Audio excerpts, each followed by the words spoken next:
Assalamualaikum warahmatullahi wabarakatuh, saudara sekalian. Pada video kali ini saya akan menjelaskan kepada Anda beberapa hal mendasar berkenaan dengan metode penelitian hukum. Pertama, perlu dipahami bahwa metode penelitian hukum terbentuk oleh tiga kata, yaitu metode, penelitian, dan hukum. Metode itu berasal dari bahasa asing dari kata methodos.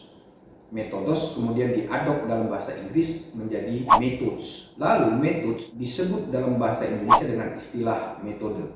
Adapun arti kata methodos, methods atau metode adalah prosedur, teknik, atau cara yang sistematis. Kalau Anda pernah mendengar kata metodologi, itu berarti methodos dan logos. Methodos tadi prosedur, teknik, dan cara yang sistematis. Logos itu artinya ilmu. Semua kata yang mempergunakan kata logos itu berarti ilmu. Misalnya psikologi, ilmu tentang kejiwaan; sosiologi, ilmu tentang kemasyarakatan, dan seterusnya.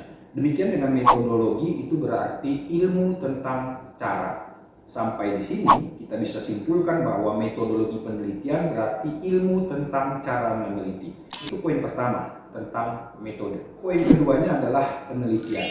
Saudara, penelitian itu berasal dari bahasa Inggris, dari kata research, yang kemudian diadop dalam bahasa Indonesia menjadi research atau riset.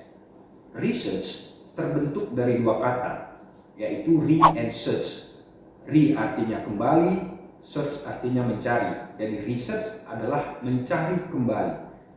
Pertanyaannya adalah apa yang dicari kembali? Yang dicari kembali dalam riset itu adalah truth atau kebenaran. Mengapa kebenaran dicari kembali? Saudara sekalian, kebenaran itu dicari kembali sebab kebenaran itu tidak mutlak. Kebenaran itu nisbi, kebenaran itu relatif. Kebenaran dikatakan tidak mutlak, relatif, dan nisbi sebab kebenaran itu berada dalam perspektif ruang dan perspektif waktu. Kebenaran dalam perspektif ruang itu artinya benar di sini belum tentu benar di sana. Sebaliknya, benar di sana belum tentu benar di sini. Itu yang dimaksud dengan kebenaran yang relatif dalam perspektif ruang. Sementara kebenaran dalam perspektif waktu itu artinya apa yang pada hari ini kita anggap benar belum tentu pada masa yang akan datang itu juga menjadi sebuah kebenaran. Demikian halnya apa yang pada masa lalu dianggap benar belum tentu benar pada masa kini. Contoh kebenaran dalam perspektif ruang adalah jika di Belanda LGBT dibenarkan, demikian juga dengan Amerika yang membenarkan LGBT. Di Indonesia LGBT atau perkawinan sejenis tidak diterima di Indonesia. Jadi di Belanda dan Amerika benar LGBT atau perkawinan sejenis sudah menjadi sesuatu hal yang lumrah dan diterima. Namun di Indonesia hal itu dianggap tidak benar hingga saat ini. Lalu saudara, contoh tentang kebenaran berada dalam perspektif waktu. Dulu tidak benar bahwa kontrak bisa dilakukan secara elektronik, tapi sekarang kontrak sudah dapat dilakukan secara elektronik, bahkan sudah legal dalam perspektif hukum dengan adanya Undang-Undang Nomor 11 Tahun 2008 tentang informasi dan transaksi elektronik. Jadi itulah yang dimaksud dengan kebenaran dalam perspektif ruang dan perspektif waktu. Poin berikutnya, pengertian hukum. Hukum menurut Surjono Sukanto terbagi menjadi beberapa bagian, yaitu hukum bisa sebagai ilmu pengetahuan, hukum bisa sebagai norma atau kaidah, hukum bisa sebagai tata laku atau perilaku yang ajeb, dan masih banyak pengertian hukum yang diungkapkan oleh Surjono Sukanto. Kalau kita mengutip pendapat Profesor Mahadi bahwa hukum adalah seperangkat norma yang mengatur tingkah laku manusia di dalam masyarakat.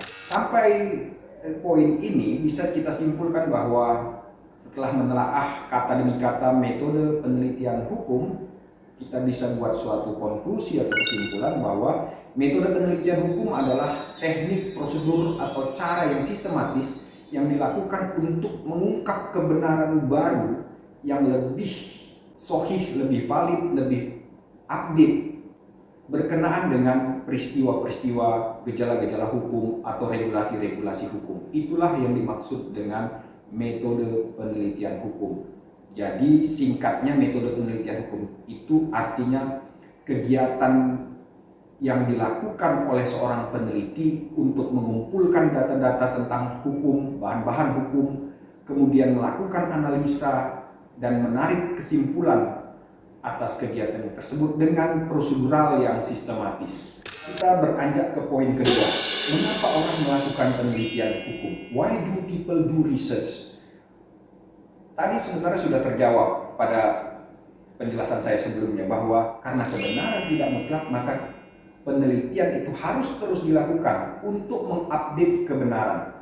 Sebab penelitian yang dianggap benar pada masa lalu belum tentu benar pada masa kini. Sebaliknya penelitian pada masa kini belum tentu benar pada masa yang akan datang. Yang kedua, kenapa penelitian penting untuk dilakukan adalah karena sifat dasar dari manusia yang cenderung ingin tahu.